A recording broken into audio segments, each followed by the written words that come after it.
Hey guys, I'm here with another Friday running technique tip. So last week we talked about bracing, which again, I need you to do before you go out for any kind of movement.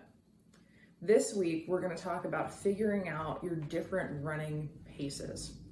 So whenever I put together a running program, especially for new runners, I tend to use a few different descriptors to let them know what pace I want them to be out moving at. They are always easy walk, brisk walk, slow jog, and run. So what I've found over the years is that whenever I get a new runner and I tell that person to go out for a run, they have exactly one running speed, and that speed is way too fast. So if you, every time you go out for a run, can do a minute, maybe 2 minutes feeling good, but then by 5 minutes you want to die, this advice is meant for you. The truth that we all need to learn when we're starting is that you need to work at slow, sustainable paces in order to build the ability to run longer and eventually run faster. This is called building your aerobic base. So what does that mean? To keep it very short, your body has a few different ways of supplying the energy that you need to do things like run, sprint, and lift. While they're technically all working together, when you're out on the road, usually one is going to be at the forefront. So when you're out and you're moving very quickly, you're using up a lot of energy very quickly, which means that you're using your anaerobic energy system, which does not require oxygen to produce that energy. When you're moving much more slowly, you're better able to tap into your aerobic energy system, which does use oxygen to create energy.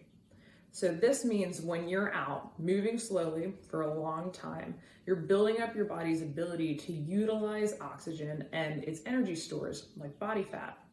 When you're out and pushing hard and moving fast, you're building up the anaerobic system, which uses more stored glycogen in your body than oxygen, obviously. So again, this is super simplified, but it does lead me to this point. If you want to go from running a half mile without stopping, but also feeling like you're going to puke at any moment, to getting all the way up to 3 miles without stopping and being tired but not feeling close to death, what you need is to build your aerobic base, that ability to breathe and use that oxygen to get there. So running really fast for short distances isn't going to do it, or at least isn't going to do it very well.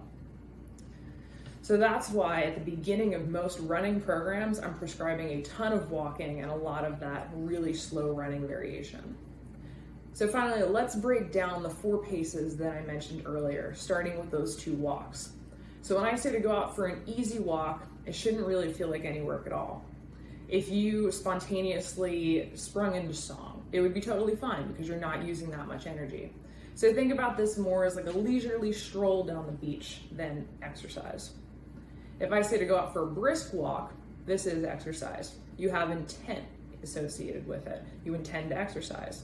So if you're out with a friend, you can carry on a conversation, but you're walking faster than you would if you were just moving from your desk to the water cooler at work. So this same delineation exists with running. So if I ask you to go out for a slow jog, I want you to take your idea of running and slow it down as much as humanly possible. So it'll be a little bit bouncy and awkward at first, but the idea is that when you're doing it, you're still capable of talking. It might not be as free-flowing of a conversation as it was when you were brisk walking, but you can still get several words out at a time. So finally, we get to the run. Your natural running pace is coming back into play.